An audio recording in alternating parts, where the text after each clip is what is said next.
Hello everyone, this is Zagany333. And today's movie review that I was going to cover is Suicide Squad. The one from 2016, it is PG-13, and it is 2 hours and 3 minutes according to the site that I was looking at. And a lot of today's review isn't going to be any spoiler kind of things. It's actually going to be centered on other subjects when it comes to this film, but you'll see that later on. But first, I thought I would mention that I remember when this movie released, that the trailer immediately hooked me in and got me excited and hyped for this film. I think the trailer was very well done when it comes to the music and how the trailer was shot and everything else. Very well done. But what's this movie about? Well, and that's also what I think makes this a great movie, is that this movie focuses not on heroes, but on villains, which is to me a very refreshing kind of take on things, because most of the time when it comes to, Marvel, DC, any type of superhero thing, it's about superheroes. It's never really about the villains. And so for this film, it's about the villains, and it's pretty much about a group of villains, a lot of well-known ones and some minor ones, pretty much locked up in a prison and formed into a group which is called the Suicide Squad, which is where they take on, jobs and tasks that are not meant to be very easy to take on, but they're, guaranteed a reward if they complete it, but they're basically sent on suicide missions and pretty much forced to be good in a way. But to me, let me get into, I guess, other things that I feel like are good here. There's only probably one spoiler that I'm going to get into. But I feel like, the entire cast did very well when it comes to acting as the different members of Suicide Squad, but I feel like the two kind of standout roles here are Will Smith and Margot Robbie. Will Smith as Deadshot and Margot Robbie as Harley Quinn did a fantastic job here, and that's why I feel like, in particular, they stand out and kind of are what made this movie as good as it is. But here's another thing that I thought I would say, and this is going to be a big kind of bulk of the video later on, is a lot of people really didn't like Jared Leto's performance as the Joker, his portrayal of the character. And this is what I have to fucking say about that, is that I feel like Jared Leto deserved more time for the role.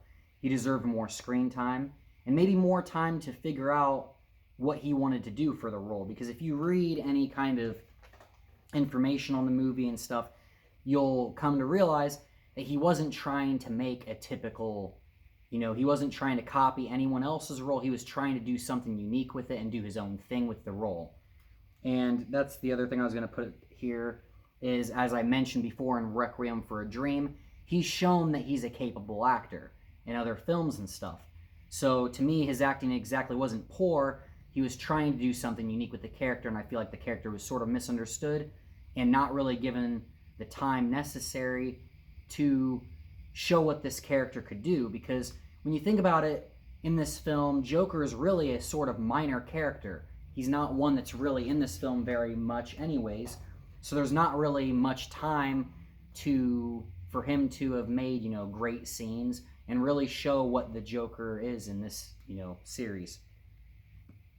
But I will put here that upon this viewing, there was some admitted kind of cringe to it, and that, at least for me, my favorite portrayal of the Joker was Heath Ledger's to this day. He did a fucking amazing job and pretty much made that movie, The Dark Knight, as well.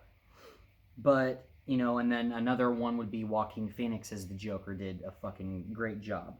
But we'll be getting into that a little bit more later on towards the end of the review. Another thing that I think I would have personally liked to see when it comes to this movie is more time for the backstories, kind of more fleshing out for, some of the other characters that we didn't really get to see, like Killer Croc or, other minor characters. I think if there had been more time added to, the Joker for Jared Leto, as well as some of these other characters, and really show more of their backstories and stuff, I think that would have kind of added to this film a little bit more too. And as I've mentioned in other reviews, for me, a long runtime for a film does not matter. So to me, it's like, they could have easily put on some more time to this film and it would have only probably benefited it. At least that's for me. But I already also mentioned, to me, it was refreshing to see a movie that's actually for villains, because You know, even as a kid, when I did watch the few kind of superhero things that I liked, you know, I always at least liked the villains. I was always interested to learn more about them. And so it was really cool to see something that shows more of them instead of always just the heroes. And another thing that I put here is that the actor who played Rick Flag in this movie is a great actor, and he also did well in this show called The Killing, which is on Netflix and stuff. A really great, underrated show. I highly recommend that one. So, I mean, if you're looking for a kind of murder mystery type of show and you like the actor who played Rick Flag in this, definitely check out The Killing. You will like it. It's a more of a slow-paced kind of show, an investigative kind of one, but it is a very well done story, a really great show. And I think I'd be pretty much moving on to spoilers into the later portion here. So what I thought I would give this is like a 7.5, kind of heading towards 8, somewhere in there. And it is a good film. You know, it's got great effects and everything, a good storyline. I have not been able to watch the next movie, you know, The Suicide Squad or Birds of Prey, but I feel like this is a really awesome film for the unique kind of, you know, aspects of it, and as well as I've also had an interest in reading the comics, but I have not done so just yet. But yeah, my score was 7.5, heading towards 8.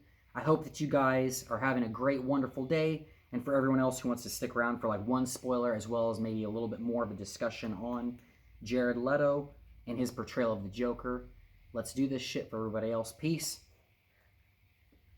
And all fucking right.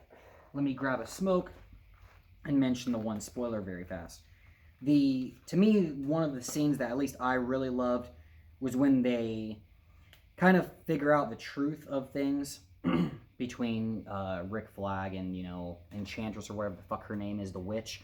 And they end up going into the bar, and that whole discussion between them all is just a really great scene that whole time in there. The dialogue, the exchanges there. Really great scene. I just thought I'd throw that out there. That's one of my favorite scenes in the movie. Let me grab a drink quick. But here's going to be what I'm focusing on, which is not spoilers.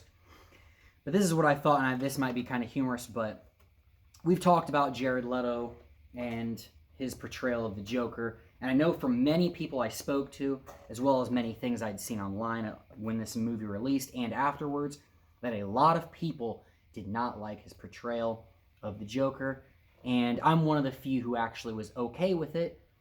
But like I've mentioned here, there's some admitted cringe there, but I'm actually okay with it, and I already mentioned the reasons why I feel like, you know, it could have been represented better.